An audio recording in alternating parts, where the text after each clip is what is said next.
Dieu fait toutes bonnes choses en son temps. Chers téléspectateurs, mesdames, mesdemoiselles et messieurs, bonsoir, shalom. C'est toujours un plaisir, un honneur de vous savoir derrière vos petits et grands écrans. Lorsqu'il est 17h et que nous sommes vendredi, vous le savez, c'est l'heure du parfum. Oh, nous sommes tellement reconnaissants pour vos partages, pour vos likes, pour vos interactions par rapport aux différentes émissions qui ne font que bénir plus d'une vie. Nous vous disons tout simplement merci, mais surtout de continuer. Ah oui, il faut continuer à propager ces témoignages qui changeront le monde entier, nous le croyons par la grâce de Dieu.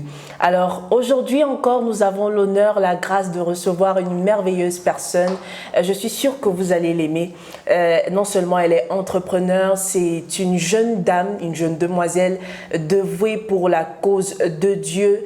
Elle ne se limite pas qu'à servir Dieu à l'église, mais elle sert aussi Dieu au travers de ce qu'elle sait faire de ses mains. Je ne vous en dirai pas plus. Tout de suite, juste après le flashback, nous revenons pour en savoir un peu plus. À tout de suite.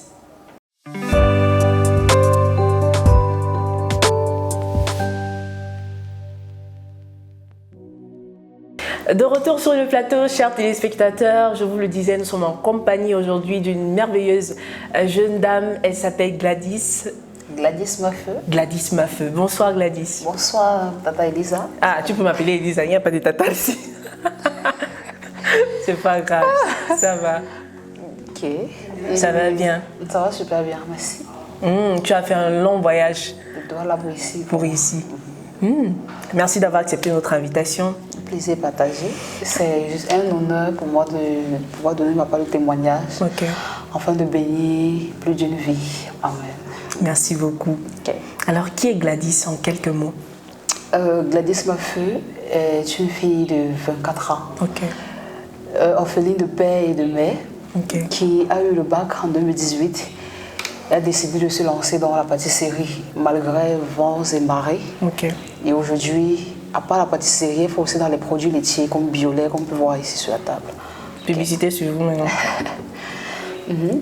Et quand je dis contre vents et marées, je parle par là par les membres de la famille qui n'étaient pas d'accord avec. Ok, on va en venir. On va en venir. S'il fallait donner un titre à ta vie. Le titre que je vais donner à ma vie, c'est détermination et courage. J'imagine que c'est par rapport aux vents et marées. Oui. dont tu parles. Il fallait la détermination et le courage pour pouvoir forcer dans ce que j'étais en train de faire. Ok.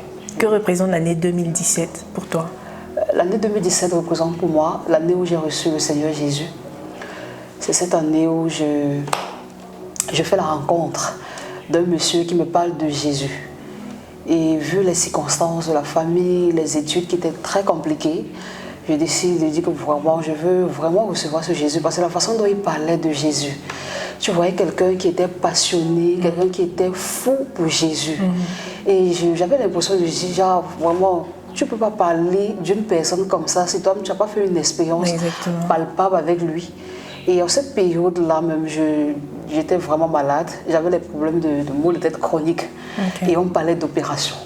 Donc, c'est à cette période que je le rencontre et il me parle de Jésus. Je lui dis vraiment, moi je veux recevoir ce Seigneur Jésus. Je veux marcher avec lui, je veux mieux le connaître. Et je crois que c'est là que tout a commencé. Oui, 2017, c'est là que tout a commencé. Un événement de ta vie que tu n'oublieras jamais?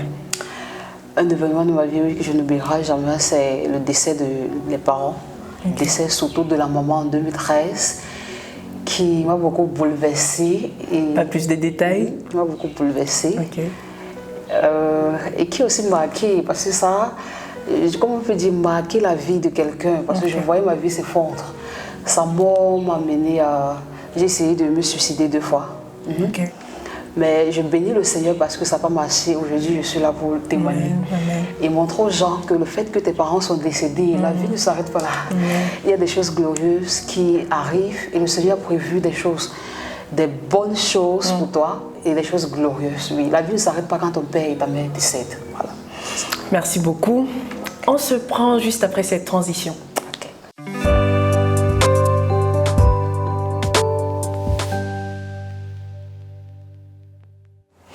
De retour sur le plateau. Merci Gladys encore. Merci Elisa. Nous sommes dans notre deuxième rubrique. La rubrique s'appelle En vérité, en vérité. Ok. Pourquoi? Parce qu'elle a un principe et le principe pour toi est de répondre à toutes les questions qui te seront posées en commençant par cette phrase. En vérité, en vérité. C'est pour assurer les téléspectateurs et moi-même que tout ce que tu diras n'est que Vérité. voilà. Ok. Donc si tu es prête, on va aller. Oui, je suis prête. Parlons déjà de cette année 2017 où tu reçois le Seigneur Jésus en tant que Seigneur et Sauveur. Comment ça se passe? En vérité, en vérité. En vérité, je reçois le Seigneur Jésus en décembre 2017. Ok. Et par la suite, c'était 2018, c'est l'année où je reçois, en fait, que j'ai le baccalauréat anglophone. Et après ce bac, la famille me dit, bon, comme il n'y a pas encore l'argent pour que tu continues, parce que la famille me disait de faire la médecine. Tout le monde disait que tu dois être médecin, soit tu deviens pédiatre, soit tu deviens laborantin. Donc voilà les deux choses qu'on m'avait données dans la famille. Tu ne peux pas devenir autre chose que ce que nous avons prévu pour toi. Je leur ai dit que je ne me vois pas devenir soit laborantin ou pédiatre. Je veux être pâtissière. Je veux bouleverser le monde avec la farine. Je veux bouleverser le monde avec le lait. Et on m'a dit que ça ne sera pas possible. Personne dans cette famille n'a exercé dans la pâtisserie. Personne dans cette famille n'a voulu ou bien devenir, imaginer même être pâtissière, ouvrir une boulangerie et tout. Qu'est-ce qui te prend de dire que tu vas devenir pâtissière? Tu as vu qu'encore une femme devenir pâtissière, ça ne sonne pas bien encore au Cameroun. Tu ne peux pas réussir dans ce domaine, soit on va te mettre dans la sorcellerie avec tout le paradigme à l'intérieur. J'ai dit que c'est là-bas que moi je vais exercer. Et je ne veux pas aller tuer les gens à l'hôpital. Oui, parce que je voyais aller à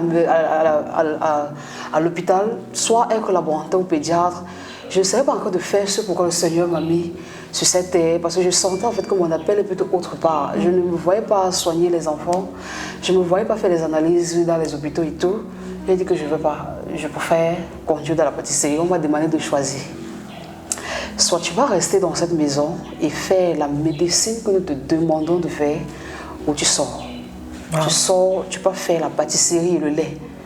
Et je leur ai dit, je n'ai nulle part où aller. Les parents sont décédés. Quand on me demandait, je vivais chez une tante. On me demandait de sortir, je vais sortir, aller vivre dans la rue, chez qui, puisque toutes les... Ce sont tes parents? C'était les tantes, parce que les parents étaient décédés. Donc c'est les tantes qui parlaient, tout le monde était d'accord en fait. Donc je ne pouvais pas quitter de cette tante à l'autre temps. Puisque tout le monde était d'accord que je ne fasse pas la pâtisserie. J'ai dit, je n'ai pas nulle part où aller. On m'a donné déjà une semaine. Donc lundi, on me dit, tu choisis médecine ou pâtisserie? J'ai dit pâtisserie. On dit, ok, il m'a dit même chose jusqu'à dimanche. J'ai dit que je choisis la pâtisserie. Et on me met dehors. À 22h. Et je crois que l'action qu'eux avaient posée, c'était déjà pour m'effrayer, pour que le lendemain matin, je revienne sur ma décision. Je dis, bon, je vais être médecin et tout. On m'a mis dehors à 22h. J'ai cherché un voisin à côté, je suis allée dormir là-bas. Le lendemain, on m'a encore reposé. La question. Médecin ou pâtissière? J'ai dit que je vais aller être pâtissière. Si pour être pâtissière au Cameroun, je vais vivre dans la rue, je vais aller vivre dans cette rue. Et c'est là-bas que là, tu as quel âge exactement? Là, nous sommes en début 2019. Donc tu as 19 ans? Oui, il y a 19 ans. Et c'est là que la famille me dit que bon, comme tu refuses la médecine, va alors te débrouiller. Je porte mes bagages. Imagine, tu reçois le Seigneur Jésus en décembre. L'année 2018, tu as le bac et tout ça. Début 2019, je porte les bagages, je pars à l'église. C'est comme ça qu'une sœur de l'assemblée me bêche. Elle me dit, vraiment, comme c'est comme ça, on est obligé de rester ici. Je reste chez la sœur Chris. Et étant là-bas, je commence à vendre les chips. Oui, ceux qui m'ont connu en 2019, je vendais les chips à Douala au campus, l'université de Douala, au campus 2. Je vendais là-bas pour pouvoir voir l'argent de beignet. Il n'y avait personne qui pouvait me donner l'argent de beignet. Je me lève le matin, je vais chez la sœur, j'étais déjà reconnaissante pour l'argent de beignet. Il veut dire reconnaissante pour la maison, le toit et tout. Donc il fallait me débrouiller, chercher quoi faire pour avoir de quoi manger et tout. C'est comme ça que je commence à vendre les chips. Et je proposais les chips à l'église. Donc après les programmes, je proposais les chips aux frères, je proposais les chips au pasteur de l'assemblée. Mais sauf que les gens de l'église constataient que j'aimais beaucoup plus la farine. Okay. Oui, j'aimais travailler avec la farine. Chaque fois que je voyais la farine, j'étais comme hypnotisée. J'étais comme, genre, il y a quelque chose là. C'est là où le pasteur de l'Assemblée m'appelle un jour et me dit, Gladys, vraiment, je sens que tu dois te former en pâtisserie. Ah. Je voudrais que tu te formes en pâtisserie. J'ai dit que papa, oui, j'aime la pâtisserie, j'aime la farine, mais je n'ai pas les moyens pour me former en pâtisserie. Il me dit, il n'y a pas de souci. Est-ce que tu es prête? Si on te paye cette formation, tu vas t'appliquer à suivre cette formation. Parce qu'il y a des gens où on a aidé, il y a des gens qu'on a aidés ici, mais ils ont banalisé, ils n'étaient pas sérieux. Et vous savez que la formation en pâtisserie, c'est beaucoup d'argent. Ça prend du temps, non seulement l'argent, les ressources, il faut être focalisé sur ça. Je lui ai dit, papa, moi je suis disposée, je suis prête à me former, je suis prête à suivre cette formation. C'est comme ça qu'on décide de payer la formation en pâtisserie. Et il m'avait dit que je paye ta formation en pâtisserie, mais maintenant les petites choses que tu vends déjà, tu vas vendre ça pour avoir le transport pour aller à l'école. Donc on paye juste la pension et tu te débrouilles à avoir le transport. Il dit que non, c'est bon. C'est comme ça que je pars à l'école, je me perfectionne en pâtisserie. Et chaque jour, quand j'apprenais les petits trucs à l'école, je rentrais vendre. Donc si j'apprends les beignets soufflés, je vais rentrer vendre ça, commencer à vendre au quartier pour avoir le transport pour continuer cette formation. C'est comme ça que j'ai tenu pendant 2 ans. Wow. Et j'ouvre l'entreprise Délices défavorisées en 2021 jusqu'aujourd'hui. Nous sommes à 3 ans. Et le Seigneur nous fait grâce. Le Seigneur nous fait grâce. Le Seigneur nous fait grâce. Wow. Ok. Et parlons de tes parents, de la mort de tes parents. En vérité. En vérité, la mort des parents, le papa est décédé en 2003. Okay. J'avais 3 ans. Et la maman est décédée 10 ans plus tard, quand j'avais 13 ans. 13 ans. Et nous sommes juste 2 dans cette famille, une fille et un garçon, avec l'écart de 17 ans entre les 2. Wow. Donc le grand frère, on prend mes 24 ans, mais 17 ans, ça fait l'âge de mon grand frère. Wow. Ce qui fait que quand elle a accouché le grand frère, elle avait 17 ans avant de me concevoir. Beaucoup de gens, les médecins même de Douala, on leur dit que tu ne pouvais plus accoucher. Vraiment, focalise-toi sur ton fils. Tu as déjà eu un fils. D'autres n'ont même pas d'enfant, donc focalise-toi sur cet enfant. Mets toute ton énergie sur ça et tout, mais pas la grâce de Dieu après 17 ans. Le Seigneur l'a fait. Je veux dire, le don de Gladys m'a fait que je suis. Et sa mort m'a beaucoup bouleversée. Parce qu'après la mort des parents, elle était devenue père et mère. Elle se chargeait de nous, elle se souciait, tu voyais l'amour et tout. Quand elle est décédée, j'avais dit je ne peux plus vivre en fait, parce que je vivais. En fait, à l'époque, je croyais vivre pour elle. Je disais, bon, comme elle est décédée alors, ça ne sert plus à rien de vivre. C'est mieux que je me m'enterrer. Je me rappelle quand on l'enterrait, j'ai dit, bon, c'est mieux de m'enterrer avec elle, parce que je ne peux pas rentrer vivre avec vous. Je préfère qu'on m'enterre ici. J'ai essayé, on m'a calmé. Et quand je suis rentrée, j'ai essayé le suicide 2 fois. Une fois avec le javel, la deuxième fois toujours c'était avec l'eau quoi. On m'arrêtait, j'avais quand même un peu bu, mais par la grâce de Dieu, je suis là aujourd'hui. Et il a fallu tellement de conseils. Il a fallu tellement de... Chaque jour, on me rappelait, Gladys, tu ne peux pas te suicider. Imagine si ta mère était là aujourd'hui. Est-ce qu'elle aurait voulu que tu meurs comme ça? Elle n'aurait pas voulu. Elle aurait voulu que toi tu continues les études, que tu te focalises sur ce que tu aimes et tout. Donc fais ça pour elle. Donc au départ, je faisais ça parce que je disais que bon, qu'il faut qu'elle soit fière et tout. Quand j'ai reçu le Seigneur Jésus, j'ai vu que c'était... Le Seigneur connaît tout. Oui, il a les bons plans pour moi. Et c'est exactement pourquoi les 2 sont décédés. Et si elle était peut-être vivante aujourd'hui, je n'allais pas être où je suis. Il a fallu que les 2 partent, pour qu'on voie la vie d'une autre façon, pour qu'on apprenne à compter aussi sur Dieu. Oui, peut-être que si elle vivait, on allait trop compter sur elle. Elle devait être peut-être une forteresse ou bien comme... Aujourd'hui, c'est Jésus qui est notre forteresse. Parce que mon grand frère a reçu le Seigneur Jésus. Après plusieurs babadages, mais il a quand même reçu le Seigneur Jésus aujourd'hui. Et je bénis le Seigneur pour ça. Le Seigneur est notre force, le Seigneur est notre, je vais dire notre appui. C'est la personne sur qui nous comptons. Parce qu'on n'a pas eu d'appui. Après la mort des 2 parents, on n'a pas eu de soutien. Si je peux dire ça comme ça. Chacun voulait imposer, je vais dire les temps, la plupart des temps, surtout sur moi. On disait que non, quand tu es médecin, c'est un peu noble. Voilà, c'est noble. Et tu es dans un bureau climatisé. Mais maintenant, toi, tu vas être pâtissier.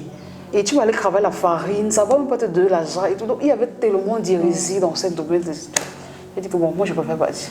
Et c'était comme ça.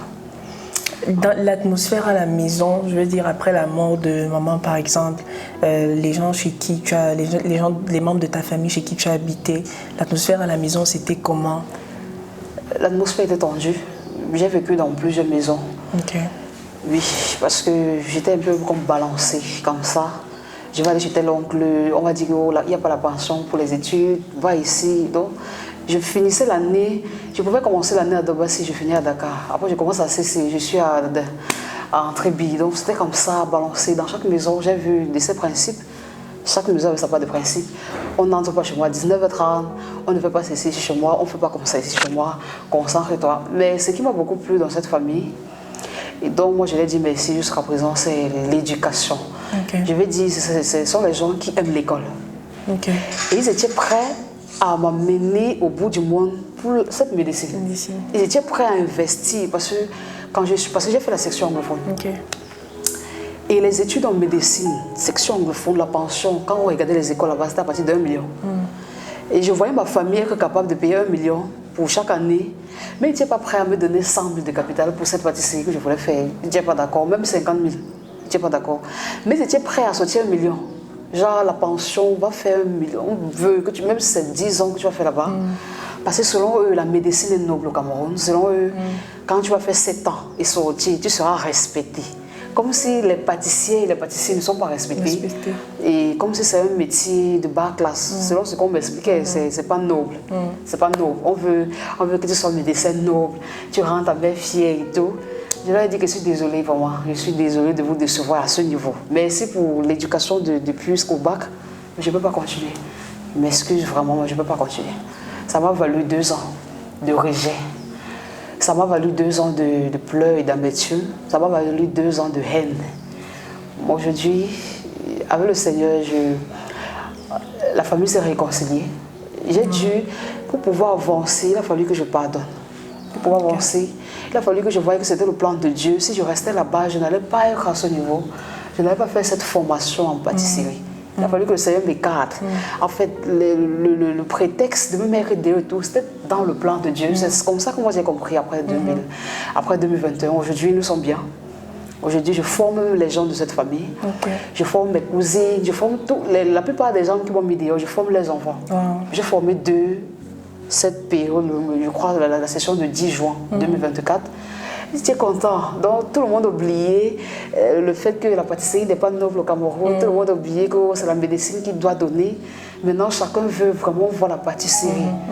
On voit ce que ça fait dans ta vie. On voit la transformation. Vraiment, on voudrait que nos enfants soient comme toi. Aujourd'hui, tout va bien. Par la grâce du Seigneur. J'ai bien envie de savoir, à l'école par exemple, et ce genre d'environnement où tu n'as pas vraiment droit à la parole, de donner ton avis, ton opinion et tout.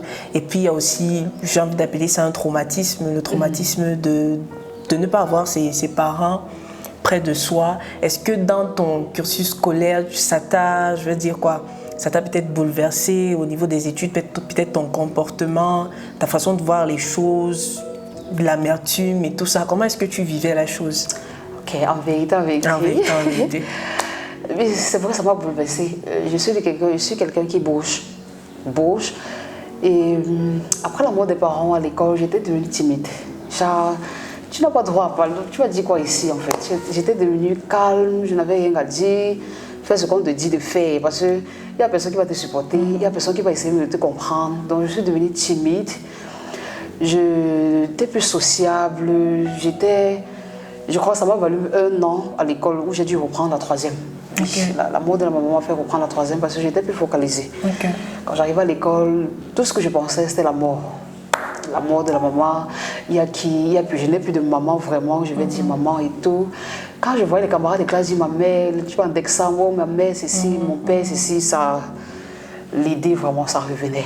J'arrivais à l'école, j'ai dû surmonter ça. Il a fallu surmonter, braver ça chaque jour. Tu arrives à l'école, tu vois les parents. Je n'ai même pas rendre visite aux camarades de classe, vraiment. Parce que je vais arriver, je vois ta mère, ça va me rappeler. Et ma mère qui est décédée en 2013 et tout. Je crois que c'est après 2017, après avoir reçu le Seigneur Jésus, que le déclic, les choses ont changé. C'est après ma nouvelle naissance que j'ai commencé à voir les choses différemment. J'ai vu que la Bible dit même, que le Seigneur est le père des orphelins et le mari des veufs. Quand j'ai commencé à adopter ça, je ne me voyais plus. En fait, je ne parlais même plus orpheline. Je disais, mais non, je ne suis pas orpheline. Mon père est là, ma mère est là et tout. J'appelais mon père le pasteur William, celui qui a payé mes études en pâtisserie. Et j'appelais ma mère, ma nourrice, celle chez qui je vivais. Donc, je disais plus que ma mère est décédée.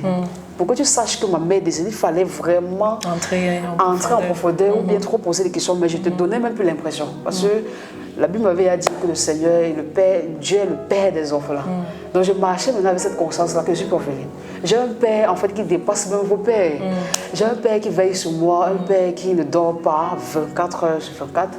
Donc je ne dois pas m'inquiéter, je ne dois pas marcher, je ne dois pas me voir défavorisée comme on dit souvent. C'est pour ça que le nom de l'entreprise, c'est Délices défavorisées. Parce que je me vois comme une personne favorisée. Je marche avec la faveur depuis 2017. Je ne me vois pas comme... Parce qu'avant, je me disais que bon, comme les parents sont décédés, la vie ne sert plus à rien, tu es défavorisé parce que tes parents, la vie va te jouer les sales tours. Après avoir reçu le Seigneur Jésus, j'ai commencé à comprendre que je ne suis pas défavorisée. En fait, Dieu aime même les personnes comme ça. Dieu aime même les personnes rejetées. Les gens qui croient qu'ils n'ont pas de support, qui n'ont pas de parents, d'appui. Dieu aime le genre de personnes là. Donc, quand j'ai commencé à prendre conscience, c'est pour ça que le nom de l'entreprise c'est favorisé. Parce que là-bas, nous travaillons avec les favorisés, nous voyons les clients comme des personnes favorisées. Même si tu commandes un produit de 1000 francs, tu vas quand même pas te payer que non, mon argent est petit. Tu te dis que non, c'est pas petit. 1000 francs n'est pas petit, 500 n'est pas petit. Tu es une personne favorisée. C'est ce que je communique aux gens. C'est que vous êtes favorisés. Vous êtes aimés, vous êtes désirés de Dieu. C'est ça. Merci beaucoup Gladys. Amen. On prend une petite pause et on se reprend juste après.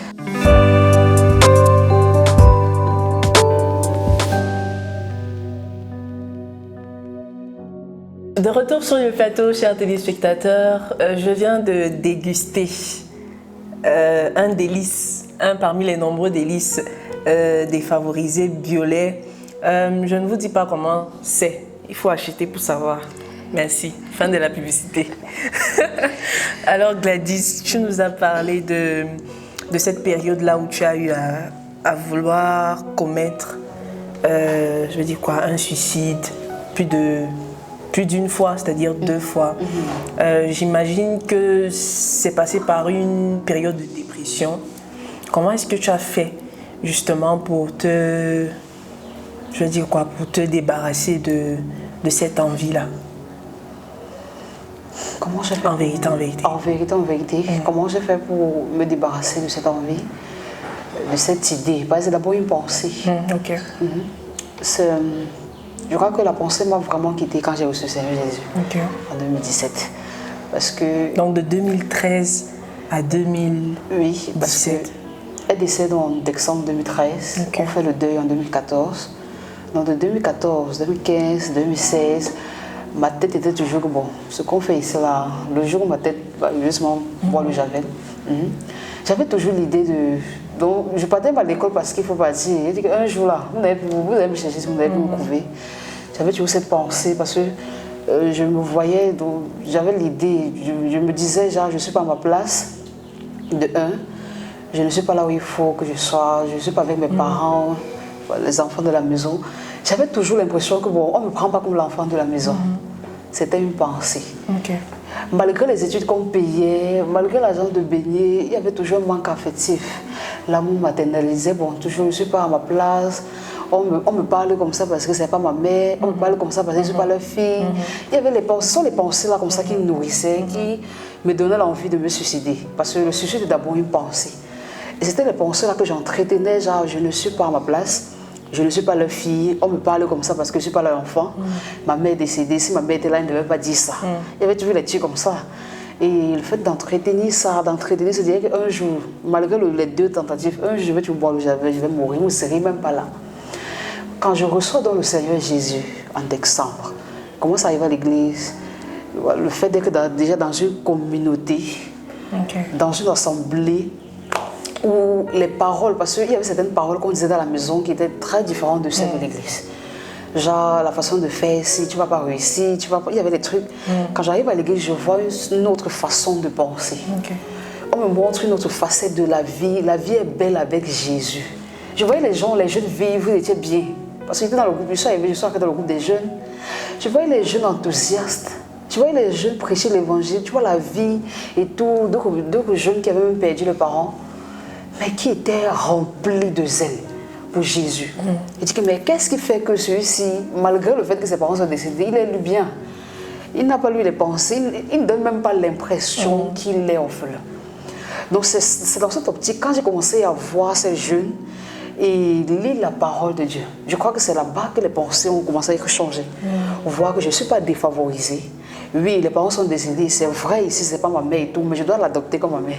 C'est elle qui paye mes études, c'est elle, si elle ne m'aimait pas, l'argent de baigner, elle ne devait même pas voir. Le toit, même si là, d'autres ont perdu les parents, mais ils n'ont pas ce toit. On même au point de me payer les études. Donc, j'ai commencé à changer cette pensée comme ça, commencer à accepter celle chez qui je vivais m'attendre, ma mère. C'était la première chose, accepter que c'est ma mère ici. Dorénavant, c'est ma mère. Et elle se peine pour moi. Elle se peine pour mes études. Elle se peine de me voir réussir. C'est comme ça que les choses ont commencé à changer. Le fait de sortir, évangéliser aussi avec les autres. Prêcher l'évangile. Aujourd'hui, j'aime gagner les âmes. Aujourd'hui, Délice est favorisée à travers les formations que nous offrons. Nous gagnons les âmes.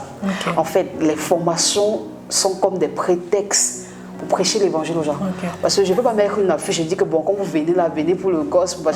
On vous dit venez pour faire la formation en pâtisserie. Mais là, nous savons ce que nous mettons dans cette formation de manière subtile. Parce que nous voulons voir les âmes être gagnées. Nous voulons sauver. On veut peupler, comme le cas dit, dépeupler l'enfer pour peupler le camp de Dieu. C'est ça. Et je crois que ça m'a beaucoup aidé. C'est ça. Être dans une communauté de frères. Recevoir d'abord le Seigneur Jésus. Être dans une communauté de frères. Être actif là-bas, parce que le fait de recevoir le Seigneur Jésus, arriver aussi dans une assemblée et croiser aussi les mains comme ça, le fait de sortir évangéliser, de parler de Jésus aux gens, m'ont débarrassé de cette pensée de me suicider, m'ont débarrassé de cette pensée de dire que je suis défavorisée. Lire la parole de Dieu m'a montré que je suis aimée. Lire la parole de Dieu m'a montré que je ne suis pas défavorisée. Je suis plutôt favorisée aux yeux de Dieu. Dieu, la Bible dit qu'il donne les nations pour ma voix en fait. Donc je suis favorisée. Et c'est comme ça que les pensées de ceci sont parties. Aujourd'hui, je veux croquer la vie à plein dents avec Jésus. Donc c'est comme ça. Recevoir le Seigneur Jésus. Être dans une assemblée où tu es entouré des frères. Tu fais quelque chose. Tu peux arriver dans la maison de Dieu, tu regardes les gens. Tu n'es pas là, tu n'es pas spectatrice en fait. Tu dois faire quelque chose. Soit tu gagnes les âmes, tu es dans l'équipe d'évangélisation ou à la chorale ou bien je sais pas l'équipe des jeunes et tout. Fais quelque chose et tout ça va te... Je crois que c'est bon. Ok, on prend une petite pause et on se reprend juste après. La Shekinah, encore une fois, peu m'entendre, personne. Shalom à tous les Camerounais, bonne nouvelle, le Roi Arthur débarque chez vous le 14 et 15 décembre à Yaoundé, le 14 pour une masterclass inoubliable et puis enfin le 15 ce sera l'apothéose, le grand concert Roi Arthur live in Yaoundé. Alors revois bien tes paroles, nous allons chanter, prier, danser, célébrer, ça va être extraordinaire. Prends tes billets, ne viens pas seul, viens avec tes amis, ta famille, le Seigneur va nous visiter comme il ne l'a jamais fait auparavant. Yaoundé, à très très vite. Si je suis prophète de Dieu, que le feu descende encore une fois. Si je suis prophète de Dieu, que le feu descende encore une fois. Alors Gladys, aujourd'hui on parle beaucoup de... Comment ça s'appelle? Les églises réveillées sont vues d'un mauvais œil, d'accord? Mais dans ton cas particulièrement, on se rend compte que c'est cette église-là, en fait, qui t'a, je veux dire quoi, propulsé, qui a payé ta formation. C'est quand même assez rare. Donc, il fallait, par exemple, dire un mot à ceux qui pensent que les églises de réveil sont là pour, je sais pas moi, nous séparer de nos familles, nous amener juste à dormir à l'église, nous rendre paresseux. Qu'est-ce que tu peux dire à des personnes qui réfléchissent comme ça? En vérité, je veux dire à ces personnes qui réfléchissent comme ça que ce sont des faux raisonnements. Ce sont des faux raisonnements et je n'avais pas choisi d'arriver dans une église dite de réveil, comme on le dit souvent. Là où on prie, ils disent souvent que rakatakata, là où on prie en d'autres langues. Je n'avais pas prévu ça. Moi, je crois que ce qu'il faut chercher, c'est là où Jésus est prêché, là où il y a la parole de Dieu. C'est ça qu'il faut chercher. Et beaucoup de gens qui disent souvent ça ne lisent pas leur Bible. Parce que s'ils lisent même la Bible, ils vont voir le parler la langue dans leur Bible en question. Ils ne lisent pas la Bible. Ils veulent aller à l'église, le pasteur dit quelques sermons et tout. Chacun rentre chez lui.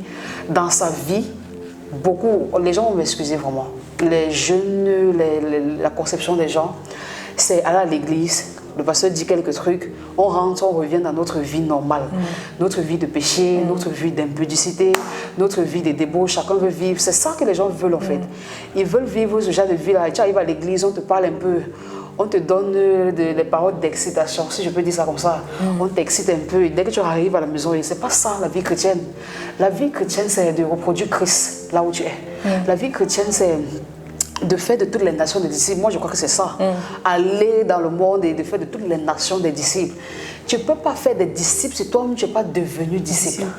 Il faut devenir disciple. Tu ne peux pas devenir disciple si tu arrives, tu veux faire comme tu veux. Et le conseil que moi je peux donner aux gens, c'est de chercher là où Jésus est prêché. Et de ne pas se faire une fausse conception des églises dites de réveil. Oui, parce que dans mon cas, je disais comme ça. Je partais à l'église protestante. J'étais baptisée là-bas. Mais quand je fais la rencontre de M. Alex Thiayo, c'était comme ça. Et le jour même qu'il arrive, je crois qu'il était venu à la maison. Il ne venait même pas pour moi. Il venait pour quelqu'un d'autre à la maison. Et il parlait parce que ma petite soeur était malade. Il venait prier pour ma petite soeur. Et le jour quand il vient prier, moi je partais à l'église protestante. J'ai dit, je ne vais pas t'écouter. Vraiment, vos églises, c'est ce que j'avais dit.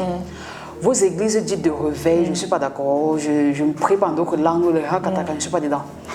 La deuxième semaine qu'il arrive à la maison, j'essaye de m'asseoir dans la chambre pour écouter.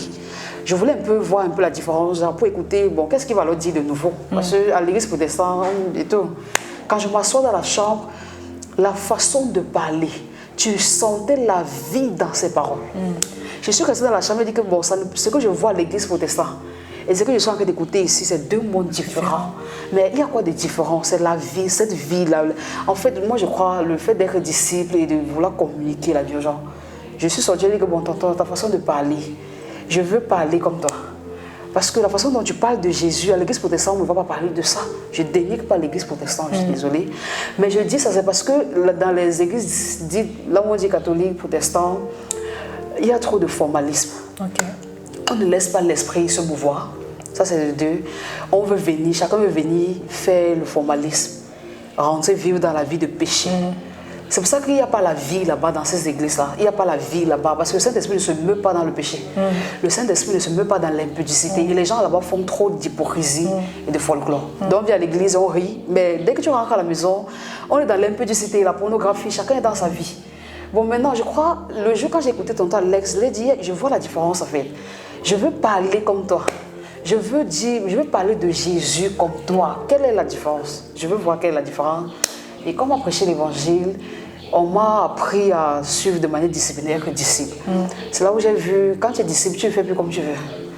Quand tu es disciple, tu suis Jésus.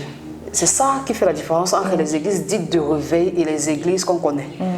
C'est que quand tu suis Jésus de manière disciplinée, toi, tu vas voir la différence.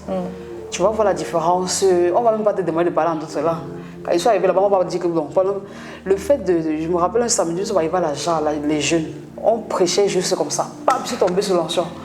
Tu vois, en me levant, j'étais genre, vraiment, on ne m'a pas expliqué. Moi, j'ai vécu ça. J'ai vécu, donc on n'était pas obligé de m'expliquer vraiment le prier en d'autres langues. Je crois que vraiment, dans une assemblée où il y a la vie, tu n'es pas obligé de trop forcé. Donc quand tu arrives là-bas, on te parle seulement un peu. Toi-même, tu vois, si tu es sincère avec toi-même et que tu veux vraiment rencontrer Jésus, tu vas voir la différence et que tu laisses ton cœur ouvert. Laisser ton cœur ouvert. Moi, c'est ce que moi, je peux dire aux gens, c'est de laisser le cœur ouvert, véritablement chercher Jésus. Si tu cherches Jésus, je crois qu'il va te conduire vers là où il y a vraiment la vie. Et là où il y a la vie, tu vas arriver là-bas, on prie en d'autres langues. Tu n'auras plus la conception que vraiment les églises disent de... Les gens qui disent ça, c'est parce qu'ils n'ont pas eu le contact avec la vie. Ils ont eu le contact avec le formalisme. Ils ont eu le contact avec la religion. Ce n'est pas la religion qui sauve, c'est Jésus. La religion arrive, on fait les pratiques. Et on arrive à la maison, on vit notre vie. Pourtant, la vie de Christ, c'est vivre la vie. Il veut dire comment? Quand tu reçois le Seigneur Jésus, tu vis la vie de Jésus à travers ta vie. Tu fais plus comme tu veux. Tu ne rentres plus à la maison, tu dis que je vais regarder les films pornographiques. Je suis jeune, je vis d'abord ma vie avant de recevoir le Seigneur Jésus. Tu mets ta vie au service de l'œuvre de Dieu. Tu mets ta vie au service de ce que Dieu aime. Et c'est comme ça que les choses vont se transformer. Moi, je crois que c'est ça le secret. Laisser être moulé, suivre le flot, si tu veux vraiment réussir, et laisser le mot dit de réveil, prier en d'autres langues d'abord. Moi, c'est ce que moi je peux donner aux gens. C'est ce que je peux donner comme conseil aux jeunes et à ceux qui nous écoutent aujourd'hui. C'est de laisser d'abord les faux raisonnements. Oui, laisser la religion. Les gens sont centrés sur la religion. Ce n'est pas la religion qui te sauve. C'est Jésus qui te sauve. Jésus est la vie. Et si tu arrives au contact de la vie, je crois que les préjugés vont tomber. Je parlais comme eux avant. Je disais que je ne peux pas être réveillé, je ne peux pas prier à kata. Je vais être à l'église protestante où on sait quand même, non. Quand le Saint-Esprit m'a pris, vraiment, je me suis levée, j'ai compris qu'ici il y a la vie. Et je crois que dans une assemblée où l'amour règne, quand tu arrives là-bas, on ne te dit pas, toi-même tu vis ça. Je suis arrivée là-bas, je suis encore en contact de l'amour de Dieu.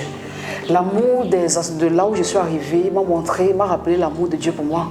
Je crois que si j'arrivais dans une assemblée où on me jugeait, genre on te dit que non, tu ne peux pas. Mais là-bas, on me boostait. On disait que non, tu peux. Le fait que tu es orpheline, je crois que c'est ce que les assemblées doivent faire. Pousser les gens dans les bras de Jésus. Là-bas, on m'a poussé dans les bras de Jésus. On me poussait dans les bras de Jésus. Quand il disait, tu veux que non, je suis défavorisé. Non, tu es favorisé. Lis ceci, tu es favorisé. Tu es favorisé. Tu n'es pas défavorisé. C'est comme ça que j'ai vu la différence entre les églises dites de réveil et les autres églises qu'on dit religion. Oui, il y a une grande différence. Surtout quand tu arrives et que tu vois l'amour et que tu vois la vie. Les préjugés vont tomber. Toi-même,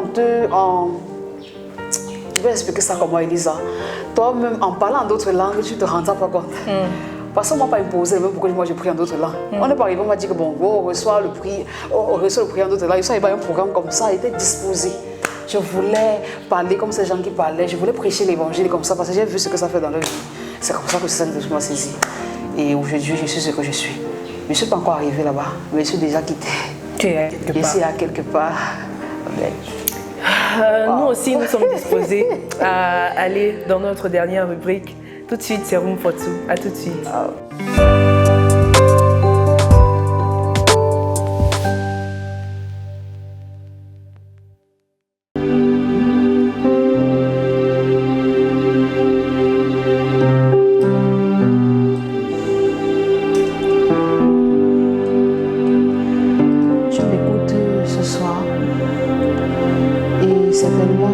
Des hommes. Certainement tu es rejeté des hommes. Certainement tu es rejeté par la famille. Certainement tu es rejeté même par les amis. Certainement tu es rejeté par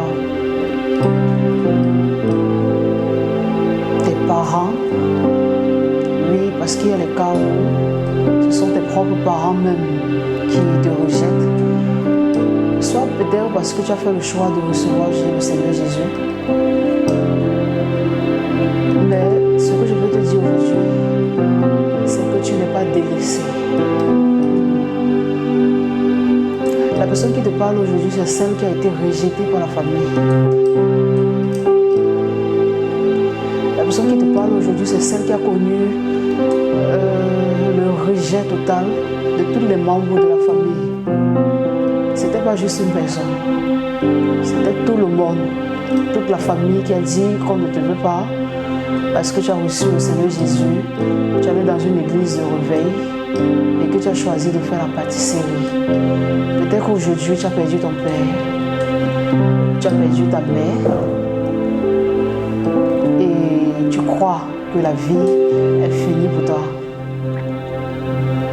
Il ne se fait pas encore trop tard. Et le Seigneur me dit, je te dis aujourd'hui que tu n'es pas défavorisé. Dieu aime les gens rejetés.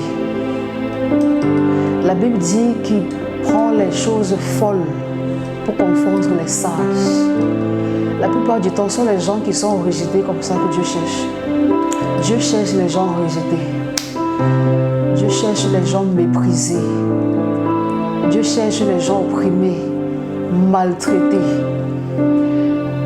La seule chose que tu dois faire, c'est le recevoir comme Seigneur Sauveur personnel. Le faire totalement confiance, oui. Une confiance aveugle en Dieu, croyant que ta vie ne s'arrête pas là et que lui a les projets de paix et non de malheur pour toi. C'est possible. C'est possible de réussir sans la famille. C'est possible de réussir sans le soutien d'un membre de la famille. C'est possible de réussir sans le soutien de ta mère. C'est possible de réussir sans le soutien de ton père. Mais si tu as le soutien de Dieu, tu as le soutien de tout l'univers en fait. Dieu dépasse les membres de ta famille. Dieu dépasse tes proches. Dieu dépasse tes parents. Dieu dépasse tes tantes. Dieu dépasse tes oncles. Dieu dépasse même tes frères et tes sœurs. Oui. Si tu le fais totalement confiance, les choses vont totalement bouleverser pour toi. Ta vie va changer. Parce que si tu es sérieux avec toi, le Seigneur mettra des gens sur ton chemin qui seront des aides destinées. Oui, parce que dans ce temps dans lequel nous sommes, Dieu travaille avec les hommes. Et si tu es sérieuse avec toi, Dieu mettra des gens sur ton chemin qui t'aidera et qui te propulseront vers la destinée dans laquelle lui-même il a prévu pour toi. Tu es jeune, tu es une fille, tu n'as pas besoin d'aller dans la prostitution pour réussir. Oui. Tu n'as pas besoin de faire la prostitution pour pouvoir payer ton loyer, de faire la prostitution pour pouvoir vivre. Le Seigneur me montre une autre catégorie de personnes qui, à un moment donné de leur vie, ont fait confiance à certaines personnes, ont décidé même d'être sérieux avec Dieu. Ils sont arrivés dans des assemblées où on a détruit leur estime de soi. Où on leur a jugé au lieu de leur montrer l'amour qu'on est censé leur montrer. Et ils ont juré de ne plus jamais arriver à l'église, de ne plus jamais faire confiance à Dieu, de ne plus jamais se donner, de ne même plus jamais croire en Jésus. Parce que selon eux, c'est Jésus qui les avait déçus. Le Seigneur me dit de te dire aujourd'hui que ce n'est pas lui qui t'a déçu. Ce n'est pas lui qui t'a déçu, ce sont les hommes qui t'ont déçu. Et que tu dois revenir à la maison. Lui ne te juge pas. Lui ne te juge pas.